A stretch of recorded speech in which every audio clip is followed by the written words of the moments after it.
STF ਨੂੰ ਉਸ ਵੇਲੇ ਵੱਡੀ ਕਾਮਯਾਬੀ ਮਿਲੀ ਜਦੋਂ ਤਿੰਨ ਮੁਲਾਜ਼ਮਾਂ ਨੂੰ 28 ਕਿਲੋ ਹੈਰੋਇਨ ਦੀ ਖੇਪ ਅਤੇ 6 ਕਿਲੋ ਆਈਸ ਡਰੱਗ ਦੀ ਖੇਪ ਨਾਲ ਗ੍ਰਿਫਤਾਰ ਕੀਤਾ ਗਿਆ। ਹਾਲਾਂਕਿ 5 ਮੁਲਾਜ਼ਮਾਂ ਦੀ ਗ੍ਰਿਫਤਾਰੀ ਹਾਲੇ ਬਾਕੀ ਹੈ। ਮਾਮਲੇ ਦੇ ਵਿੱਚ 8 ਮੁਲਜ਼ਮਾਂ ਨੂੰ ਨਾਮਜ਼ਦ ਕੀਤਾ ਗਿਆ ਹੈ। ਗ੍ਰਿਫਤਾਰ ਕੀਤੇ ਗਏ ਮੁਲਜ਼ਮਾਂ 'ਚੋਂ ਮਨਜੀਤ ਸਿੰਘ ਮੰਨਾ, ਵਿਸ਼ਾਲ ਅਤੇ ਅੰਗਰੇਜ਼ ਸਿੰਘ ਸ਼ਾਮਿਲ ਹਨ। ਵਿਸ਼ਾਲ ਬਟਾਲਾ ਤੋਂ, ਅੰਗਰੇਜ਼ ਅਲੀ ਅਬੋਹਰ ਅਤੇ ਮੰਨਾ ਲੁਧਿਆਣਾ ਤੋਂ ਸੰਬੰਧਿਤ ਹੈ। ਐਸਟੀਐਫ ਦੇ आईजीपी आर.के. जैसवाल वालों प्रेस कॉन्फ्रेंस करके इस संबंधी जानकारी दी गई। IGP R K. जैसवाल ने दस्सिया कि यह एक वड्डी कामयाबी है क्योंकि बीते 3 सालों तो आइस ड्रग की इन्नी वड्डी खेप कदी भी नहीं मिली सी। उन्होंने ये भी दस्सिया कि यह स्पैशल ड्रग तैयार की जाती है तो वड्डियां पार्टियां दे विच चलती है। उन्होंने ये भी दस्सिया कि श्रीनगर तो नशे की यह पूरी खेप लियांदी गई है। उन्होंने ये भी दस्सिया कि इन्हां विचों कुछ मुलजमां दा पहला भी अपराधिक पिछोकड़ है तो इस पूरे मामले की जांच की जा रही है। मिली जानकारी अनुसार बाजार दे विच इस दी कीमत करोड़ों रुपए दसी जा रही है। आइस ड्रग दुर्लभ किस्म की होंदी है ते बेहद खतरनाक होंदी है। सूत्रों मुताबक बरामद की गई खेप की अंतरराष्ट्रीय बाजार विच कीमत 190 करोड़ रुपए दसी जा रही है। स्पेशल टास्क फोर्स की लुधियाना टीम ने एक बहुत बड़े ड्रग रैकेट का पर्दाफाश किया है और इसमें हमें एक बहुत बड़ी कामयाबी मिली है। अभी तक 28 केजी हीरोइन और 6 केजी आइस मैथएम्फेटामिन जिसे हम कहते हैं वो बरामद की गई है और इसमें 3 ड्रग ट्रैफिकर्स अभी तक अरेस्ट किए गए हैं और बाकी जो 5 और ड्रग ट्रैफिकर्स जिनको नामजद किया गया है एफआईआर में उसकी तलाश जारी है।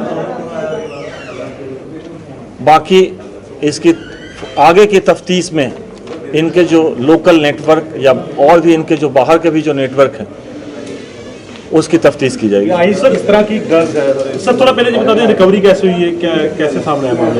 ये रिकवरी हुई 29 अक्टूबर को एडीजीपी एसटीएफ हरप्रीत सिंह सिद्धू साहब जो हमारे चीफ हैं उनके पास एक इन्फॉर्मेशन मिली थी जिसको इन्होंने एआईजी लुधियाना एसटीएफ श्री स्नेहदीप शर्मा जी को इन्होंने फर्दर वो इन्फॉर्मेशन पास की और उसकी बेसिस पे एफआईआर लॉन्च की गई और उसी कनेक्शन में जो 29 तारीख को ही मनदीप सिंह मन्ना एक जिसे सानेवाल के एरिया में उसे गिरफ्तार किया गया एंडेवर गाड़ी के साथ, उसकी गाड़ी से हमें 18 किलो हेरोइन और 6 किलो आइस बरामद की गई। फिर फर्दर जब इसकी इन्वेस्टिगेशन की गई तो उसी के इन्वेस्टिगेशन में 2 और बंदे अंग्रेज सिंह और विशाल जो कि जेएन के साइड से अपनी सियाज कार में आ रहे थे जिन्हें फगवाड़ा के पास से गिरफ्तार किया गया और उनकी गाड़ी से 10 किलो हेरोइन जो कि उन्होंने गाड़ी के अंदर कंसील करके कैविटी बना के जो रखा गया था वो रिकवर किया गया। इस तरह से टोटल रिकवरी अभी तक इस केस में 28 किलो हेरोइन और 6 किलो आइस की रिकवरी हुई है। 2 गाड़ियां रिकवर की गई है, एक एंडेवर और एक सियाज। क्या इसका कोई पाकिस्तान से लिंक है? अभी इस स्टेज पे चूँकि हम अभी पुलिस रिमांड में ये जो मुलजिम पकड़े गए हैं उनकी पूछताछ के बाद पता लगेगा कि आखिर जब श्रीनगर से जब वो गाड़ी चली थी तो कौन वो बंदे थे जिन्होंने श्रीनगर में इनको वो कंसाइनमेंट्स हैंडओवर किए। बाकी जो इन्हें जो डायरेक्शंस मिल रही थी कौन वो बंदे हैं जो इन्हें डायरेक्शंस दे रहे थे, कहाँ से दे रहे थे, ये सारी चीज़ें अभी तफ्तीश में पता लगेगी। गाड़ी कहाँ की, कैसे वहाँ से लेके आ रहे थे, कैसा था, जम्मू कश्मीर से कहाँ से लेके आ रहे थे? नहीं, गाड़ी तो यहीं से लेके गए थे, गाड़ी यहीं से लेके गए थे और वहाँ से यहाँ से गए थे। वहाँ से सियाज गाड़ी में उन्होंने उनका जो कंसाइनमेंट्स वो यहाँ आया। लोकल एक एंडेवर कार है जिसमें कि वो कंसाइनमेंट पकड़ी गई है। और रही जो आप आइस की बात जो पूछ रहे थे जो जिसे हम मैथएम्फेटामिन कहते हैं, ये एक बहुत ही पोटेंट सिंथेटिक ड्रग्स होता है और ये एक रिक्रिएशनल ड्रग हम इसे कहते हैं जिसे कि ज़्यादातर रेप पार्टी और बड़े बड़े जो पार्टियां होती हैं बॉम्बे वगैरह में, अब बॉम्बे में पार्टी तो कहीं भी हो सकती है कोई जरूरी नहीं है, आप इसको किसी चीज़ से लिंक ना करें मैं ये कह रहा हूँ कि ऐसे ये ड्रग है, रिक्रिएशनल ड्रग है और इसे बहुत ही पोटेंट ड्रग है, पोटेंट एंड डेंजरस ड्रग है, जो कि पहले भी 2017 से अगर हम आज तक अभी देखें पिछले 4 सालों में, तो आइस की भी जो रिकवरी है, जो खेप है, बहुत बड़ी खेप हमने पकड़ी है। अभी तक 1 किलो 2 किलो तक मैक्सिमम पकड़ी गई थी पीछे, लेकिन ये 6 केजी आइस अपने आप में एक बड़ी रिकवरी है। कहाँ से आइस वगैरह, ये आप सोर्स कहाँ से है इसका? जैसे हीरोइन तो अफगानिस्तान। हाँ, ये जरूर इम्पोर्टेंट है हमारे लिए कि जो सोर्स ऑफ ड्रग्स तक पहुंचना हमारे लिए बहुत इम्पोर्टेंट है। और एसटीएफ वैसे भी हमेशा ये कोशिश करती रही है कि जब भी कोई कंसाइनमेंट्स पकड़ी जाती है तो हम उसमें उसके फॉरवर्ड बैकवर्ड लिंकेज को हम जरूर एस्टैब्लिश करते हैं, सो दैट कि एक तो ओरिजिन ऑफ ड्रग्स तक हम पहुँचे और एंड यूजर तक हम पहुँचे। सर, ये आइस लानी कहाँ पे थी, कौन सी, कहाँ पे, कुछ पता चला है? पार्टी नहीं, अभी हम इसकी पूछताछ में हमें पता लगेगा कि ये आखिर इसका फाइनल डेस्टिनेशन क्या था और वो पीछे कहाँ से आ रही थी। चूँकि एक सिंथेटिक ड्रग है, ये सिंथेटिक ड्रग क्लैंडस्टाइनली जिसको कहीं भी बनाया जा सकता है, लेकिन इसका ओरिजिन क्या था, उसके प्रीकर्सर्स क्या जो होते हैं वो कहाँ से लिए उन्होंने, ये सारी चीज़ें it's a subject to investigation. उस तफ्तीश में मुल्जिम गिरफ्तार किए गए हैं, उनका बैकग्राउंड कैसा है? वो पहले भी सप्लाई करते थे ड्रग्स वगैरह या कुछ नए क्रिमिनल हैं? नहीं, इसमें ये अभी तक की तफ्तीश में आया है कि पहले भी इन्होंने कई खेप जो है उन्होंने सप्लाई की है। उसमें से एक मुल्जिम ऐसा है जिसके खिलाफ कुछ मुकदमे भी दर्ज हैं, जिसकी डिटेल्स हम अभी लेने की कोशिश कर रहे हैं। सर, जैसे जम्मू कश्मीर से लेके आते थे, अभी जम्मू कश्मीर के हालात भी अच्छे नहीं है, वहाँ पे चेकिंग बहुत ज़बरदस्त होती है, तो वहाँ से यहाँ तक कैसे पहुँच गया जी?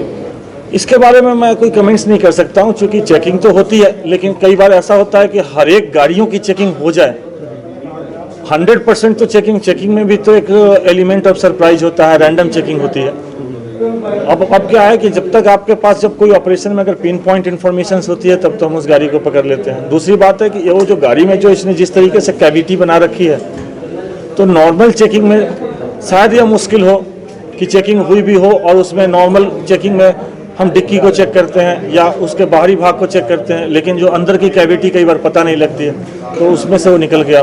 सर, आइस का तो एक कैबिन बना हुआ स्पेशल, जिसमें आइस, वही बात है ना कि जो कैबिन है, सुनिधीप जी आपने गाड़ी देखी थी, उसमें कई लेयर उन्होंने बना के रखते हैं। कई बार अगर आपको लगता है कि अगर स्पेसिफिक इंफॉर्मेशन है या जो चेकिंग टीम है जो होगी, जो उसे उस लेवल तक जाके चेक करे हर एक गाड़ी को, तो ये भी पॉसिबल नहीं है हर गाड़ी को चेक करना।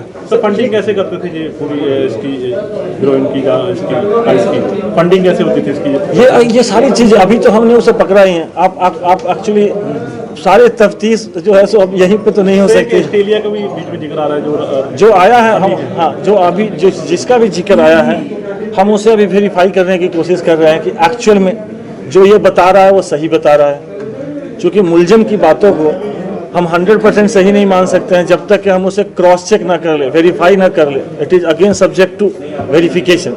उसे हम और अपने सोर्सेज से भी चेक करेंगे।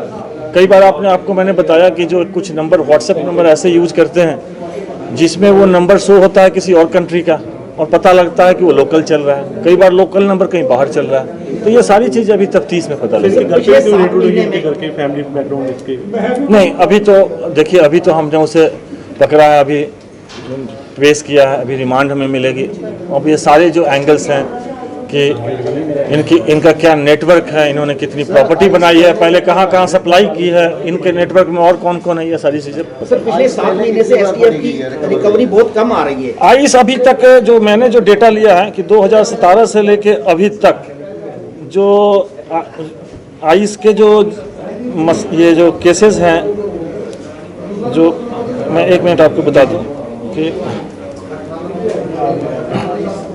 टोटल 2017 से ये जो रिकवरी आइस की है जो 10 kg, अगर हम 1 जनवरी 2017 से ले तो ये सबसे हेवी आइस की रिकवरी है। इसके पहले जैसे 1 kg मैक्सिमम या 2 kg इस तरीके से पकड़े गए थे, और 2017 से अभी तक 13 केसेस रजिस्टर हुए हैं आइस के, 13। लेकिन कई बार जैसे 100 ग्राम, 200 ग्राम, किलो, 1.5 किलो इस तरीके से मिले। एक बहुत बड़ी खेप आइस की, एक बहुत बड़ी खेप, इतनी बड़ी खेप हेरोइन के साथ, 28 kg हेरोइन के साथ पकड़ा जाना ये पहली बार ऐसा तो था। ये पंजाब में इस्तेमाल होना था, इसको पंजाब में यूज करना था पार्टी में। जम्मू कश्मीर में काफ़ी अलगाववाद है, वहाँ पे मिलिटेंसी भी चल रही है, क्या इससे लिंक्ड है ये जो फंडिंग होनी थी या कुछ? देखिए, अभी हम इस स्टेज पे किसी भी चीज़ के बारे में ना हम ना कोई आउटराइटली जो है सो हम ना भी नहीं कह सकते हैं और हाँ भी नहीं कह सकते हैं, क्योंकि ये सारी चीज़ें जो लिंक जो इस्टेब्लिश होनी है ये अगेन सब्जेक्ट टू इन्वेस्टिगेशन है कि आखिर मैंने आपको दोबारा बता रहा हूँ कि जिन्होंने वहाँ से कंसाइनमेंट भेजी थी वो अभी आइडेंटिफाई नहीं हुए हैं। जब वो आइडेंटिफाई होंगे कि जिन्होंने वहाँ से जम्मू कंसाइनमेंट, कश्मीर से लिए। हाँ JN के साइड से। सर अप्रैल से लेके नवंबर तक एसटीएफ की लुधियाना की रिकवरी बहुत कम हो रही है।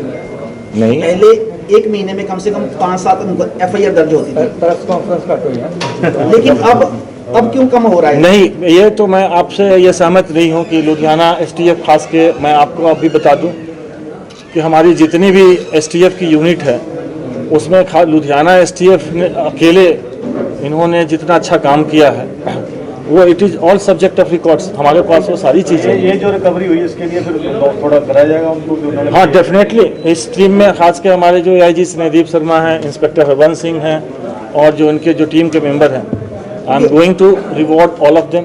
हरबंस सिंह के तबादले के बाद ही कम हुआ है सर, क्योंकि आगे जो रिकवरी होती थी कम से कम महीने में 5 या 6 रिकवरी होती थी। देखिए, पहली बात आप नंबर ऑफ केसेस पे ना जाएं, आप ये देखें कि हमारी जो रिकवरी जो है, जो क्वांटिटी क्या है, इनकी जो रिकवरी हमेशा लुधियाना STF ने अच्छी रिकवरी की है। और रही बात नॉट ओनली लुधियाना STF, हमारी STF की सारी टीमें अच्छी रिकवरी कर रही है। हमें तो आपस में कंपटीशन है कि कौन सब जब ज़्यादा से ज़्यादा रिकवरी और ज़्यादा से ज़्यादा केस रजिस्टर करे। ਪ੍ਰਾਈਮ ਉਹਦੇ ਲਈ ਲੁਧਿਆਣਾ ਤੋਂ ਹੈਰੀ ਦੀ ਰਿਪੋਰਟ।